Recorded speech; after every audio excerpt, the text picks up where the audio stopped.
Pour démarrer le moteur, vous devez avoir la clé intelligente sur vous. Enfoncez la pédale de frein, puis appuyez sur le contacteur d'allumage.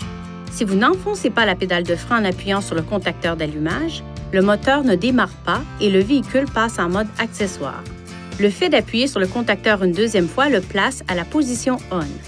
En appuyant une troisième fois, le contacteur repasse à la position OFF.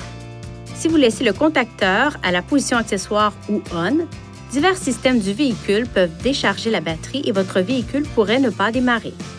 Pour couper le moteur, faites passer le levier de vitesse à la position de stationnement et appuyez sur le contacteur d'allumage jusqu'à la position OFF. Après le démarrage, laissez le moteur tourner au ralenti pendant au moins 30 secondes.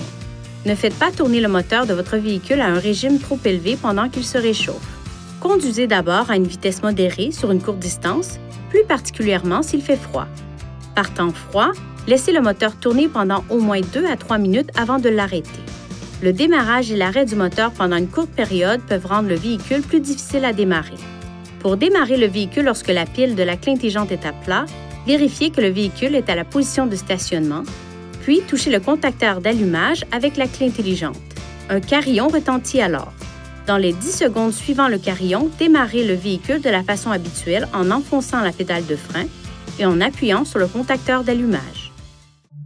Veuillez consulter le manuel du conducteur pour obtenir des renseignements importants concernant la sécurité et les limites du système et pour en savoir davantage au sujet de son utilisation et de ses caractéristiques.